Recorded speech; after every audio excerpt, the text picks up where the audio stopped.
Olá, começamos agora mais um Verdade e Vida, programa da Igreja Presbiteriana do Brasil, feito com muita alegria e muito carinho para você que nos acompanha. Hoje a nossa temática, Amor, Tão Grande Amor. Essa será a mensagem do reverendo Hernandes Dias Lopes daqui a pouquinho, mas antes disso, minha conversa como de costume e hoje recebendo nos nossos estúdios o reverendo Roster Guimarães Lopes, que é pastor da Igreja Presbiteriana Unida de São Paulo, também presidente da APECOM, Agência Presbiteriana de Evangelização e Comunicação. Uma alegria recebê-lo mais uma vez, pastor Roster. Privilégio para mim, reverendo Rodrigo, e hoje para tratar um tema tão especial. É verdade, né? A gente vai falar sobre amor e todas as pessoas que nos acompanham com certeza têm os seus pressupostos, né, pastor Roster, a respeito do amor, até porque a nossa cultura pensa o amor em determinada perspectiva, né? Aquilo que nós aprendemos desde os contos de fada, também nas novelas, nos seriados, nos livros e nos filmes a respeito do amor, como um sentimento, uma sensação gostosa no coração que às vezes nos leva, né, a ouvir aí barulhos e ver fogos de artifício. Mas quando a gente olha para a Bíblia e nós aprendemos sobre amor com as Escrituras, nós temos um viés talvez um pouco diferente, não tanto na perspectiva e no entendimento do sentimento, mas ligado à atitude, até porque talvez um dos versículos mais conhecidos da Bíblia diz que Deus amou o mundo de tal maneira que Ele deu o seu Filho, Ele fez algo por nós. Fala pra gente sobre essa diferença, o amor na sociedade e, de fato, o que Deus está dizendo a respeito do amor. Querido reverendo Rodrigo, a ideia dessa palavra ágape no grego tem muito a ver com o que se faz. O amor não é só o que eu sinto, é o que eu faço. E entendendo desde esta perspectiva, o nosso sentimento vem depois das nossas ações. Quando eu era jovem, um texto que me deixava perplexo é quando a Bíblia diz que nós devemos amar os nossos inimigos. Como é que nós podemos amar os nossos inimigos? Mas a palavra ensina, quando o teu inimigo tiver sede, dá-lhe de beber. Quando o teu inimigo tiver fome, dá-lhe de comer. Então, amar o inimigo é tratá-lo com carinho, com amor, com respeito, com dignidade. E, consequentemente, quando você atua de maneira misericordiosa para com alguém que não merece, Deus mesmo vai fazer com que depois disso o seu coração se enterneça para com essa pessoa. Então a ideia da palavra amor na Bíblia tem muito mais a ver com atitude do que com sentimento. E o amor de Deus, como você bem mencionou, o leva a ter a atitude mais radical da história, que é fazer com que o seu filho, a segunda pessoa da Trindade, que é um com ele eternamente, se torne homem sem deixar de ser Deus, para entregar a sua vida na cruz do Calvário e pagar o pecado do seu povo. Como que Jesus, então, prova esse amor, né? Esse amor pela humanidade, a humanidade corrompida, rebelada, que tinha se voltado contra Deus e agora é efetivamente amada em Jesus, em sua obra. Como essa prova se dá? O que você que está em casa precisa entender é o seguinte: se Deus resolvesse lançar a todos no inferno, Ele teria toda a razão, porque Ele é santo, santo, santo e nós pecamos contra Ele. Mas esse Deus é tão gracioso que resolveu na eternidade mandar o seu Filho ao mundo. E este Filho é Deus e homem ao mesmo tempo, porque nós pecamos contra Deus e somente alguém do tamanho de Deus poderia pagar a nossa dívida. Mas ele é homem, porque para que nos represente no pacto diante de Deus tem que ser homem. Então Cristo, depois que seu Pai lhe pede, também voluntariamente se dispõe a vir a este mundo e renunciar à sua glória na eternidade. Ele que é Criador se veste para estar no meio da sua criação e vem, prega o Evangelho e no auge de sua vida adulta, ele se entrega na cruz do Calvário, recebendo a ira do Deus eterno contra o pecado em si mesmo. O que eu merecia sofrer no inferno, reverendo Rodrigo, Jesus sofreu na cruz.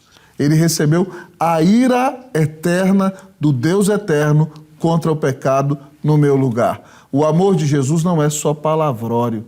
Ele fez o maior sacrifício da história, dando a sua vida perfeita na cruz, para pagar uma dívida que eu nem você jamais conseguiríamos pagar. E ele deixa isso como ensinamento aos seus discípulos, né? É fascinante, pastor Roster, porque quando Jesus vai falar da maneira como os seus discípulos seriam conhecidos, isso não tem a ver com vestimenta, com costumes ou nenhuma outra coisa. Ele diz, vocês serão conhecidos como os meus discípulos por amarem uns aos outros. Nós agora aprendemos com Jesus a respeito do amor e temos essa responsabilidade de amar uns aos outros. Como vivermos agora a partir desse novo entendimento e compreensão? Esse mandamento que o reverendo Rodrigo menciona na pergunta é tremendamente radical, porque nele Jesus diz, novo mandamento vos dou, que vos ameis uns aos outros como eu vos amei. Que vos ameis uns aos outros. Nisto conhecerão aqueles que são os meus discípulos. O Senhor nos chama a amar os nossos irmãos de maneira sacrificial. E isso significa, muitas vezes, renunciar à nossa comodidade, renunciar, às vezes, às nossas opiniões, renunciar, muitas vezes, o benefício próprio para buscar o bem daquele que é nosso irmão em Cristo Jesus. Muitas vezes você talvez tinha um projeto de se dedicar a uma vida de sucesso, de felicidade, de alegria nesse mundo, e de repente Jesus chama você a abrir mão de todo um projeto pessoal para dedicar a sua vida para pregar o Evangelho ou para ajudar alguém necessitado. E se você entende o tamanho da salvação que você recebeu, você vai entender que, ainda que você faça um grande sacrifício por amor aos teus irmãos, nenhum sacrifício que você vier a fazer se compara ao sacrifício que Cristo fez por você. Então não há limites para doar a vida. Que Deus tenha misericórdia de nós e nos ajude a praticar este amor para com os nossos irmãos. E este amor, pastor Roster, ele nos constrange, ele constrange o nosso coração. E muitas vezes nós queremos responder amorosamente, né, a esse chamado, a esse amor, né? E como que nós fazemos isso? Como que nós demonstramos o nosso amor a Deus? A sua pergunta, reverendo Rodrigo, é excelente porque ela nos mostra que se nós entendemos o tamanho do amor que recebemos, nós entenderemos que nós, de fato, já não somos de nós mesmos, mas a nossa vida pertence ao Senhor. Então, nós teremos uma vida de culto a Deus. Tudo que viermos a fazer, tudo que viermos a falar, será para a glória de Deus. E vivendo para a glória de Deus, nós agradaremos ao Senhor. E a nossa vida será uma bênção para aqueles que estão próximos de nós. Amém. Que nós possamos viver, de fato, transbordando desse amor. Daqui a pouquinho a gente tem a mensagem com o pastor Hernandes Dias Lopes, Amor Tão Grande Amor. Mas antes disso, o nosso quadro, Gente que Crê. Luz para o Caminho e Igreja Presbiteriana do Brasil apresentam Gente que Crê.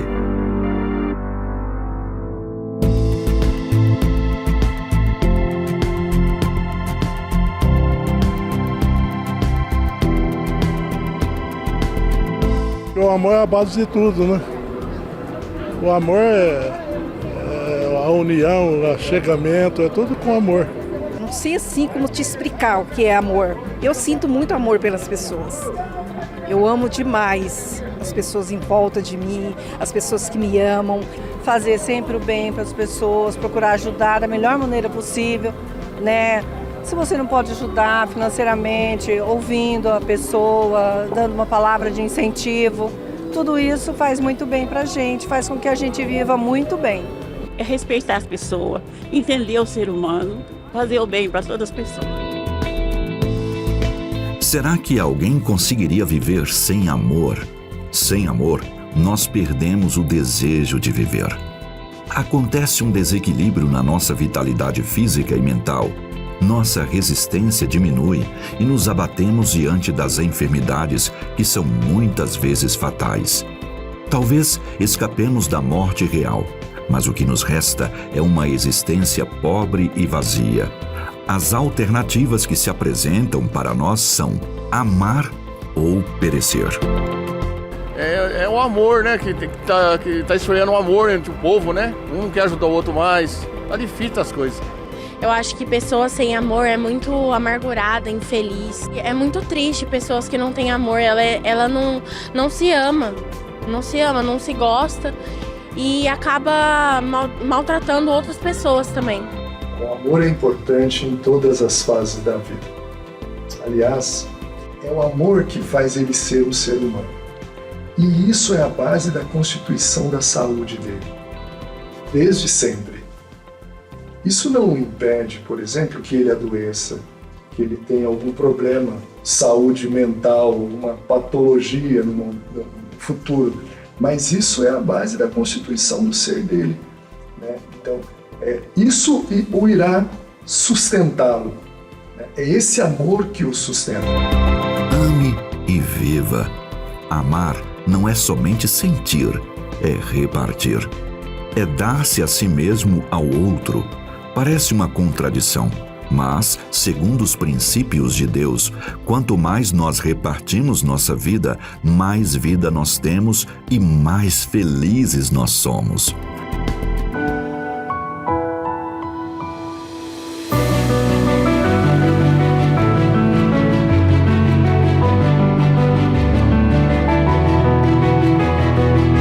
Podemos mudar nossa atitude com o nosso próximo para que ele seja feliz?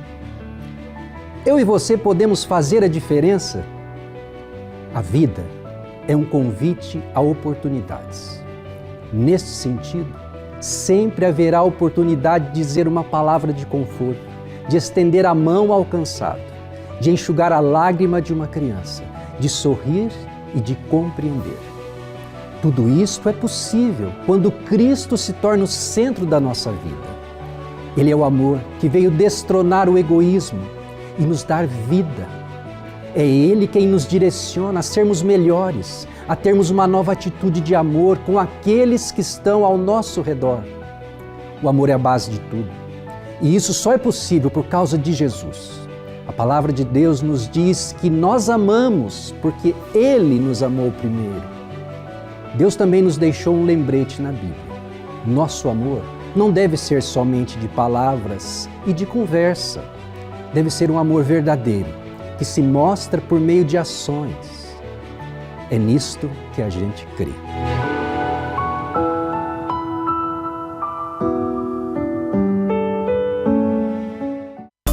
Gente que crê. Realização: Luz para o Caminho e Igreja Presbiteriana do Brasil.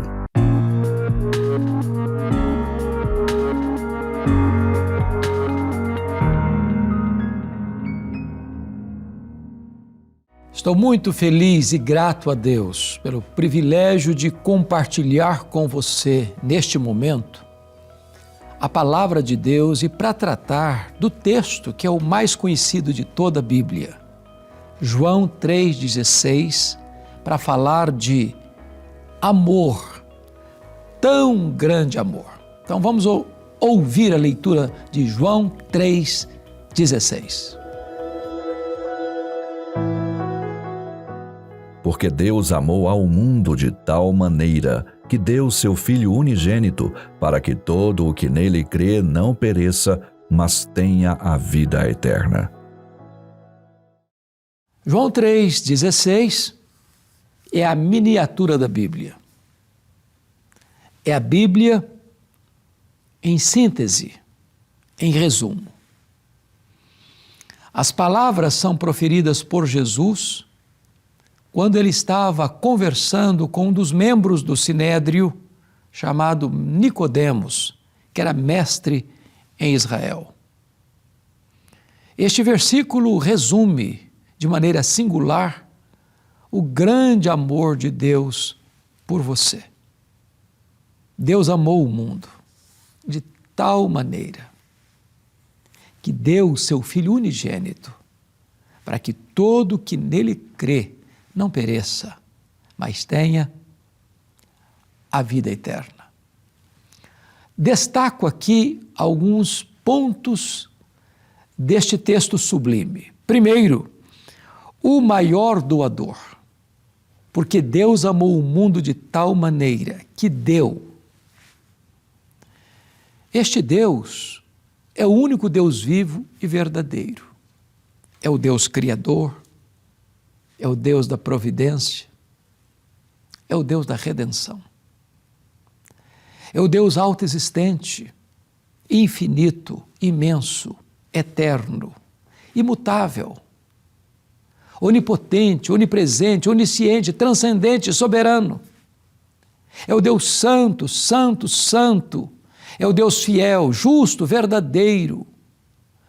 É o Deus que amou você de tal maneira. Que coisa fantástica! Ser amado por Deus. Nada mais importante do que isso. Saber que o Criador do universo, aquele que sustenta todas as coisas pela palavra do seu poder, ama você, ama você, ama você. Mas aqui, não é apenas o maior doador, mas é também a maior dádiva. Porque Deus amou o mundo de tal maneira que deu o seu Filho unigênito.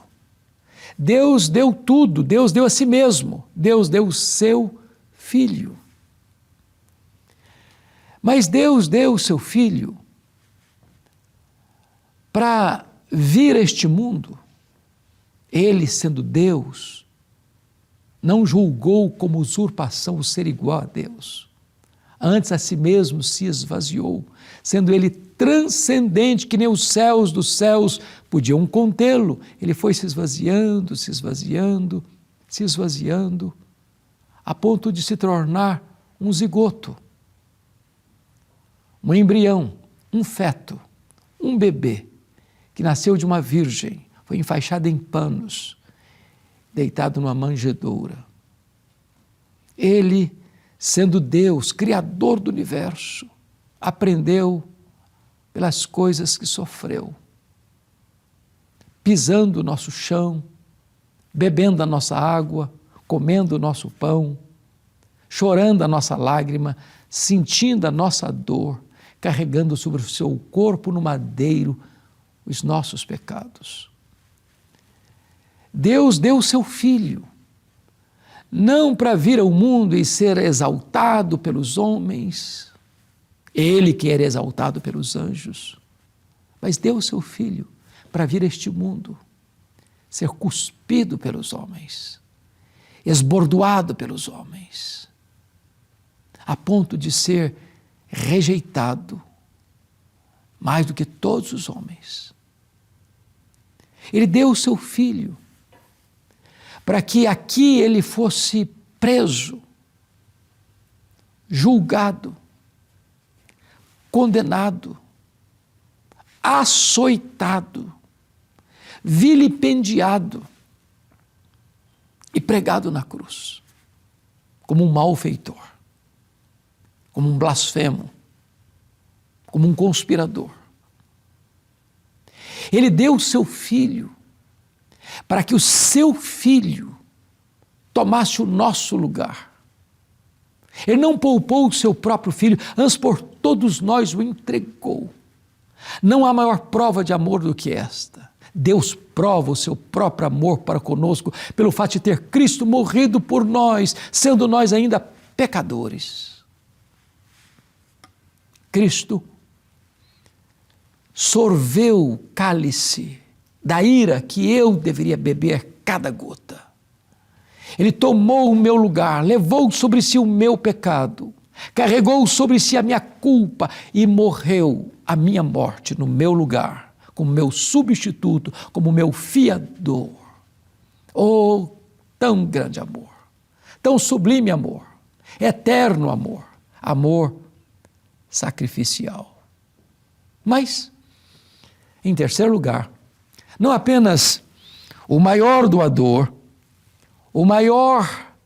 a maior dádiva, mas agora o maior necessitado. Porque Deus amou o mundo de tal maneira. E aqui eu quero sugerir a você para colocar o seu nome no lugar do mundo. Porque Deus amou você de tal maneira. Se tivesse apenas você no universo inteiro, Jesus teria vindo para morrer por você. Por mim. Você e eu somos os maiores necessitados. Nós não podemos salvar a nós mesmos. Nós não podemos purificar a nós mesmos. Nós não podemos perdoar a nós mesmos. Nós não podemos transformar a nós mesmos. Ou Jesus nos salva, ou perecemos. Ou Ele nos leva até o Pai, porque Ele é o caminho para o Pai. Ou Ele nos introduz na sala do trono da graça, porque Ele é a porta. Ou Ele nos reconcilia com Deus, porque é o mediador. Ou perecemos, inevitavelmente. Nenhuma religião pode nos salvar. Nenhuma obra meritória é suficiente para nos salvar. Nenhum ritual religioso pode nos salvar. A Bíblia diz que não há salvação em nenhum outro nome dado entre os homens pelo qual importa que sejamos salvos, a não ser o nome de Jesus. Foi Jesus Cristo mesmo quem disse: eu sou o caminho, eu sou a verdade, eu sou a vida, e ninguém vem ao Pai senão por mim. Jesus Cristo disse: eu sou a porta. Se alguém entrar por mim, será salvo. Entrará e sairá e achará pastagens. Eu sou necessitado. Eu careço da graça de Deus. Eu preciso dessa salvação. Eu sou o maior necessitado, e você também. O maior doador. A maior dádiva. O maior necessitado. Mas agora, em quarto lugar, o maior propósito. Porque Deus amou o mundo de tal maneira que deu o seu Filho unigênito, para que todo o que nele crê não pereça, mas tenha a vida eterna. Há aqui uma possibilidade de perdição eterna, de perecer. Se falarem para você que o inferno não existe, se falarem para você que a morte acabou com tudo e não tem mais nada pela frente, se falarem para você que a eternidade é balela, se falarem para você que não importa como você viva a sua vida aqui, no final vai dar tudo certo, não acredite nisso. O que está em jogo é o seu destino eterno. Jesus Cristo veio ao mundo para livrar você da ira vindoura. Há uma condenação eterna. O inferno não é uma balela, não é um mito. Ele existe. E quem mais falou sobre ele foi Jesus. Sabe onde ele fica? No final de uma vida sem Cristo. Jesus veio ao mundo exatamente para livrar você da condenação eterna, para que todo que nele crê não pereça. Se você perecer, não é porque não houve redenção e salvação, é porque você rejeitou esta salvação, esta redenção. Eu apelo ao seu coração. Os profetas, os apóstolos, os pais da igreja, os irmãos nossos que nos antecederam apelam ao seu coração para que você se volte para Deus enquanto é tempo, enquanto você pode invocá-lo, enquanto Ele está perto. Porque o contrário disso é perecer, e perecer eternamente. Mas o texto prossegue e diz o seguinte: porque Deus amou o mundo de tal maneira que deu o seu Filho unigênito, para que todo que nele crê não pereça, mas tenha a vida eterna. Se você crer, você tem a vida eterna. O texto não está falando de se você fizer obras, se você fizer sacrifícios, se você for membro de uma igreja apenas, se você for apenas batizado. Não, se você crer, como diz a Escritura, isso significa: eu transfiro toda a minha confiança de quem eu sou, do que eu faço, e coloco essa confiança em Jesus. Se você crer, se você confiar que Jesus Cristo veio ao mundo para assumir o seu lugar e morrer naquela cruz pelos seus pecados e ressuscitou para a sua justificação, se você crer, você tem a vida eterna. Uma vida que nunca acaba, de deleite, de prazer, de delícias, na presença de Deus, glorificando a Deus, conhecendo a Deus, servindo a Deus por toda a eternidade, sem lágrima, sem dor, sem sofrimento. Este é o maior presente que alguém possa receber. Não se compra com ouro e com prata, não se merece, mas se recebe de graça pela fé em Cristo Jesus. Eu quero orar por você. Hoje pode ser o dia mais feliz da sua vida, o dia da sua salvação. Hoje as escamas podem cair dos seus olhos, essa crosta grossa de incredulidade que envolve o seu coração pode ser rompida e quebrada. Hoje você pode, aí onde você está, fazer uma breve oração, dizer: Senhor Jesus, eu reconheço que Tu és o único Salvador. Eu me rendo a Ti e eu Te recebo como meu Salvador pessoal, como Senhor da minha vida. E nesse momento, o Espírito Santo de Deus vai dar a você a alegria da salvação, a segurança da salvação. Eu vou orar com você. Ó Deus, a Tua palavra foi pregada aqui. E eu Te peço que Tu apliques esta palavra ao coração daqueles que estão nos assistindo, para que haja salvação, para que haja alegria, para que haja festa nos céus. Assim eu oro, ó Deus, neste nome que é sobre todo nome, o nome de Jesus. Amém.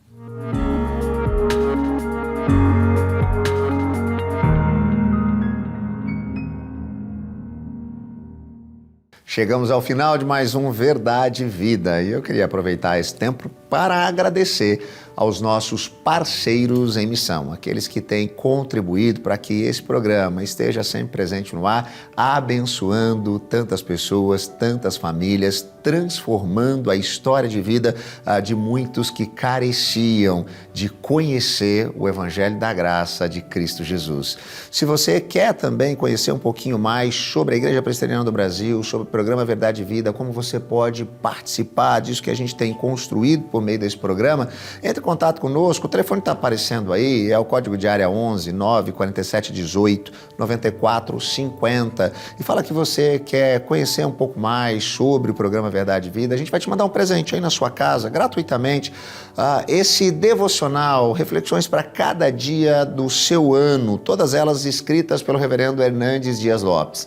Gotas de Esperança para Alma. E você vai poder também conhecer um pouquinho aí daquilo que a gente tem feito. Eu tenho certeza vai se alegrar em poder contribuir com a expansão do Reino de Deus. O programa Verdade e Vida vai se encerrando, vai acabando, mas na semana que vem a gente está de volta, declarando as verdades do Evangelho, apresentando o amor do Reino de Deus que é revelado em Cristo Jesus. Aqui, nesse mesmo horário e nesse mesmo canal.